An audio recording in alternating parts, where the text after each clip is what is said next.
In 9 seconds. Ha ha ha. Yes. I don't know.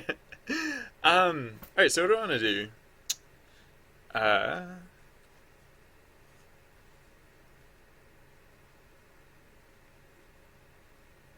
How to stay up to date on data writing? Right? Am I right? How to stay up to date on data writing? Well, I think like the yeah. I still don't know exactly if there's anything I can do directly, but like the whole don't create data for new players until necessary and ditch potential experience, like I think those are going to be the two biggest steps in the correct direction. um yeah, so uh yeah. um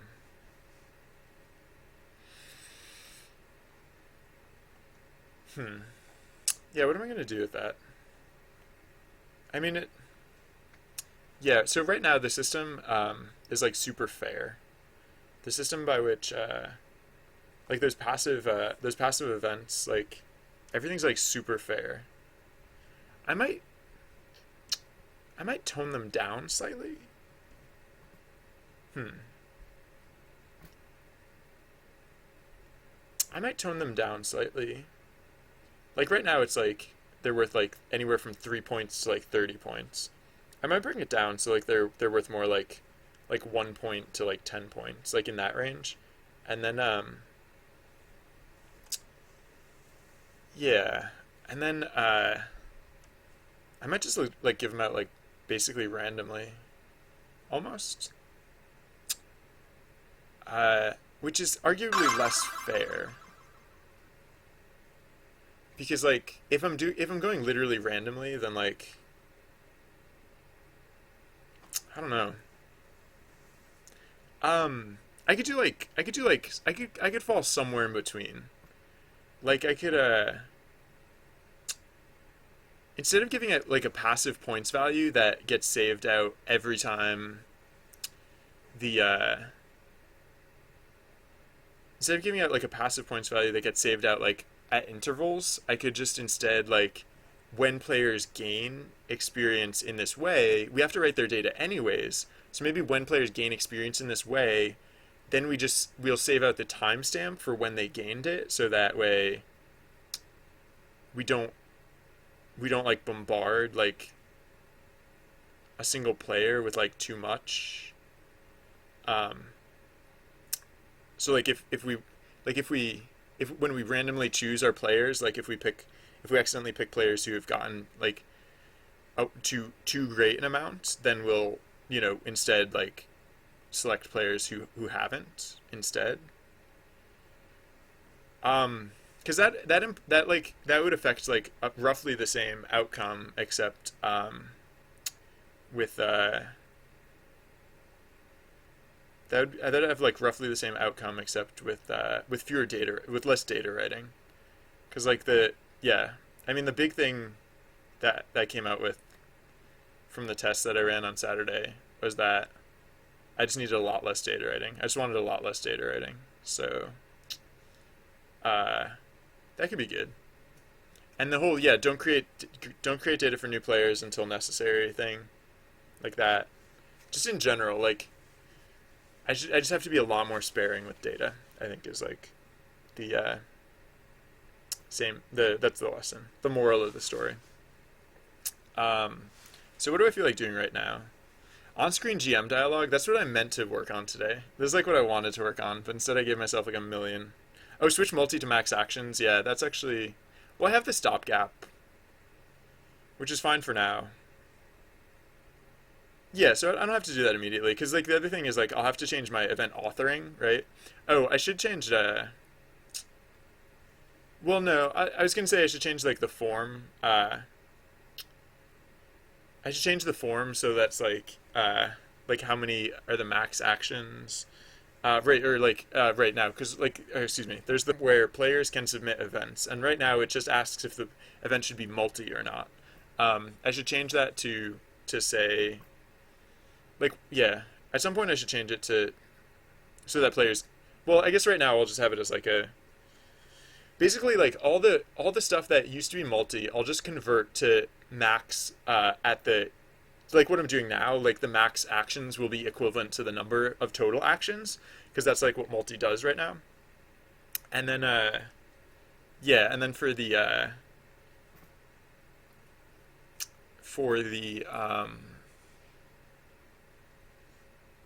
oh, you know what else I could do is like, huh. Hi, I mean, hypothetically, the event with like exactly two actions, like the event with three possible actions, but a maximum of two actions. I mean, if I wanted to get cute, I could impose like a minimum number of actions too, so that like you have to choose two actions. If I wanted to get cute, I don't know if I necessarily do, but I think I want to consider it. Minimum actions. Uh, uh, uh, I don't know if I necessarily want to do this, but I don't know.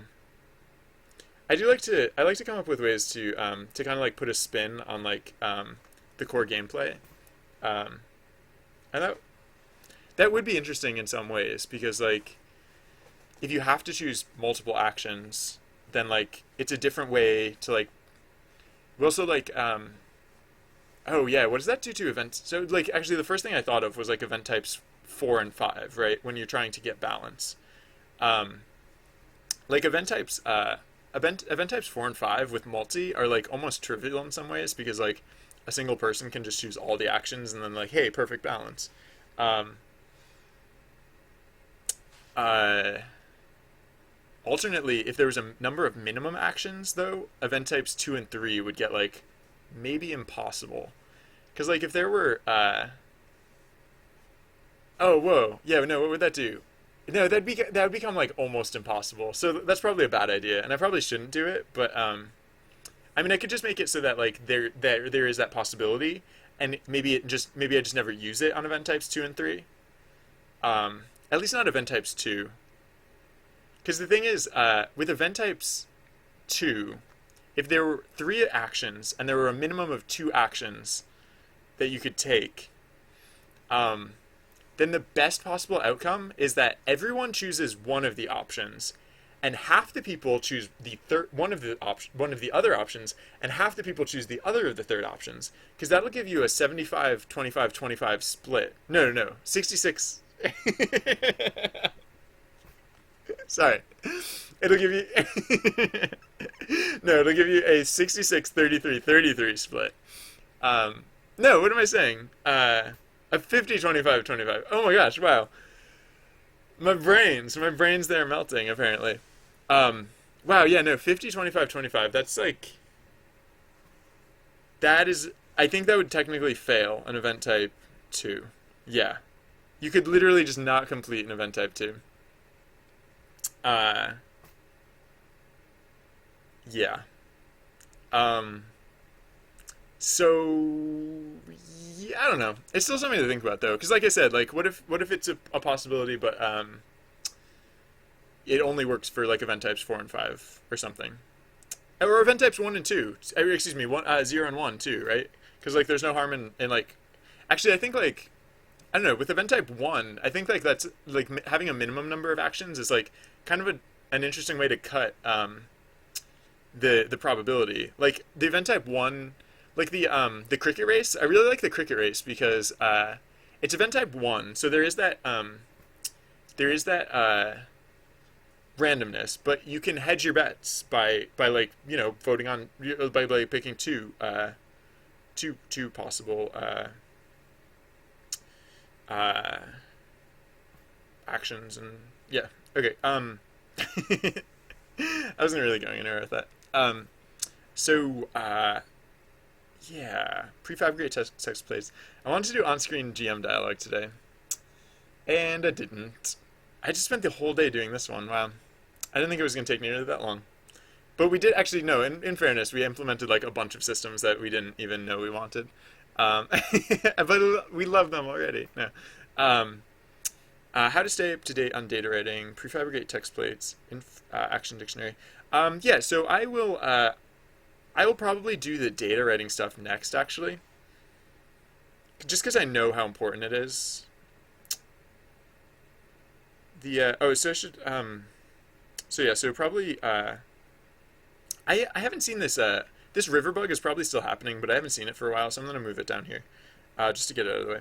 So don't create new data for players. Yeah, this one's gonna be a little awkward because they're like so like once upon a time I switched over to automatically creating data for all new players like right up front, and then so the thing about that is that I I started assuming it like because once I did that I could then assume the existence of data for like all players. So the tricky part isn't going to be changing it so that we don't write that data up front. The tricky part will be going through and making sure that it's like clean and clear in like all the other places that we reference player data. Yeah, so that'll be fun. How to stay up to date on data writing? Yeah, so that and then ditch potential experience and then influence in Action Dictionary can be imprecise. Oh yeah, that's true. This is a true story. I don't really plan on doing anything about it right now, but it'll put it in micro because it's like it is technically weird, especially because as we saw earlier, we had a growth like one of the spontaneous growth events happened in the middle of an event. So it literally can happen. Um, consider consider player set. Oh yeah, right. Yeah, right. Switch multi to max actually. Okay, yeah. So I think these are the next things to do. I'm going to switch over to Facecam. I didn't yet, did I? No, I'm going to switch over to Facecam now because I, as my final act as streamer for the day, I'm going to find another stream, and we can go be friends with them. We can go get entertained and learn dev stuff from some other cool streamer, such as I don't know. That's why I'm gonna look up real quick. There's got to be some other cool streamer online that we can go be friends with. Am I gonna do that? I might just go cold. If I can't find a good streamer, I might just go cold. No, found one. Okay. Uh, so thank you everyone for tuning in. Uh, Great day, huh? Right? Refactored goodness forevers. Yay! So, anyways, thank you all for watching, and I hope to see you all again in the near future. Until next time, have a wonderful whatever time of day it is where you are. Bye, bye guys, bye. Okay. If you're watching this part, cool, good for you. I'm not going to be entertaining during this part though, so please imagine something more entertaining than what I'm doing right now. And okay, the host command seemed to work, so bye.